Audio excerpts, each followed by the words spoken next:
the man, the legend, here on Heavy Wrestle. Well, I didn't know I was going to be interviewed by a rock star. Yeah, no. You're the rock star. You're the rock star. I've been watching you since the 80s, since I was like 4. Well, you might have been conceived by your parents watching me. That's where you get that little bit of mean streak. Little bit, just a little bit. I've been watching this guy, like I said, since the 80s. Used to go see him at the Saginaw Civic Center. My mom used to take me, saw some of your early matches with Varsity Club, Terry Funk, Cactus Jack, all kinds of, I saw the best stuff. That, in the 80s, that was a big deal for us because that was the first time that TBS went outside of the limits of Georgia, and we invaded Michigan and Ohio and West Virginia, and then went around the world. Yes, invaded is a good word. Yeah. It's really good to see you here now in SoCal working with PCW, and there's such a young company. What is it that you saw in PCW that other companies don't have that made you want to work with them? Well, it's a mixture of what wrestling, as I grew up as a child, really enjoyed. It's like, I believe there's no longer a circus, but I believe wrestling's like a circus. If you don't like the clown car, hold on because the acrobats are coming. If you don't like that, the elephants are going to come, which was horrible. Then just stomping around. Yeah, but at the end of the show, Gunther Gabriel Williams stuck his head in the lion's mouth, and it was drama. What this company has done has put together some of the finest young stars, and the matches are incredible. And it's not just because I'm here saying that.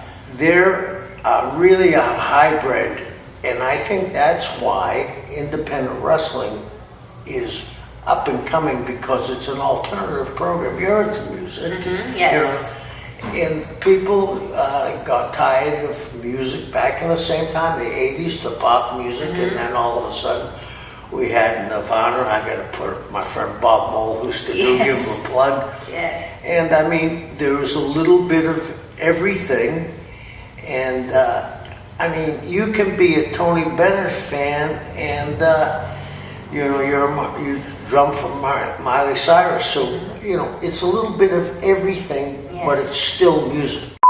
They bring some, like we have Terry Funk tonight, nemesis of mine over 30 years, and then they bring in a Stan Hansen's coming next month, but then they have Douglas James, the light heavyweight champion, who's an incredible talent. Yes. And then we have Hammerstone, who I know is going to be a main eventer of WrestleMania in the next few years. Absolutely.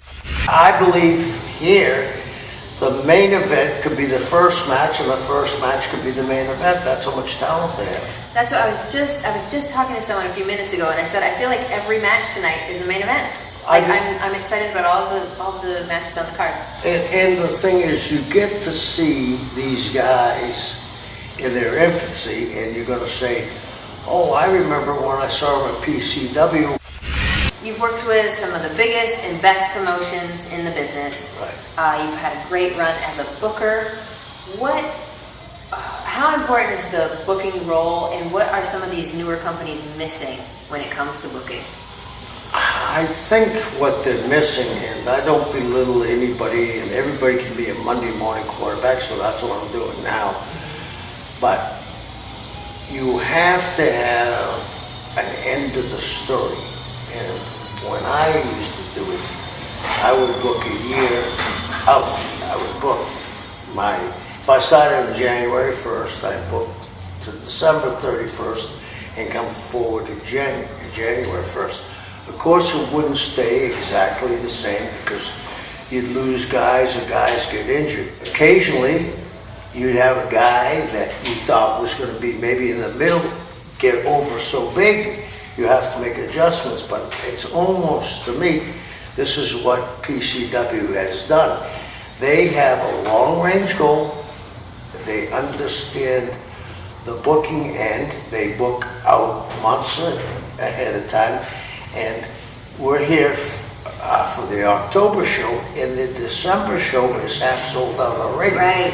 So the people know they're going to get the quality no matter what, who's on the card. They know they're going to see the best talent the next month.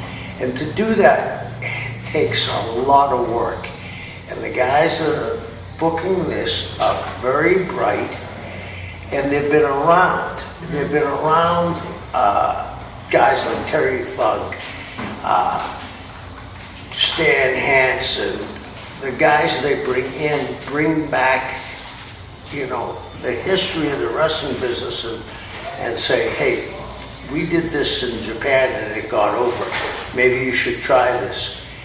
And it's a full-time job being a booker, you know, being a drummer. Yes. You gotta practice and practice and practice.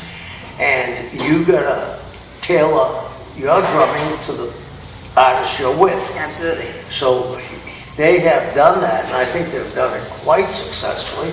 As we know, it's gonna sell out tonight, and they started less than a year ago with maybe 130 people. Wow. We're probably turning they people, had to switch buildings because they have such a bigger crowd now. and they turned people away last time. So I mean, there's a lot of hard work behind the scenes, and it's like also being a coach. There's some guys you gotta push, and then some guys you gotta pat on the rump, and they have it down pretty well. And I'm excited for this. I'm excited to see the growth, and I'm excited to see what it's gonna be next year. Let's talk about Warbeast and your involvement with that. How did the concept come about, and how did you start working with Joseph? I started working with Joseph. I've known Joseph for a long time when he was a young man in Florida. Some people, I'm sure it's like music, some people can take to it right away. Other people, it takes a lot of practice. He took to it right away, but he's had a lot of practice at this. And I like their attitude, I like the vibe they give off. It's similar to the vibe I have brought, I think, to the wrestling business. Yeah, you've scared crowds for many years with this occult devil stuff. Yeah, and I think I fit in with these guys because their attitude is take no prisoners, and it's a funny thing. For them, the crowd split. Half the people love them and half the people hate them. But it doesn't matter as long as they react. Joseph was on our show this month, and I said, is Kevin Sullivan a psycho, or does he just play it well? He said nothing but good things about you, bro. Thank you. Thank you. All right, Kevin, well, I won't keep you too long here because we've got a big day here or whatever, but thank you so much for hanging out with us on Heavy Wrestle. Well, thank you very much for having me. Do you have anything you want to say to these lovely folks? Yes, if you're in California and you're in the LA market and you're a wrestling fan and an independent wrestling fan, come out and see what I think is the best independent wrestling company probably in the world. PCW. Listen, this is Kevin Sullivan, and if you don't listen to and watch Heavy Wrestle, I'm coming to your house and kicking down the door.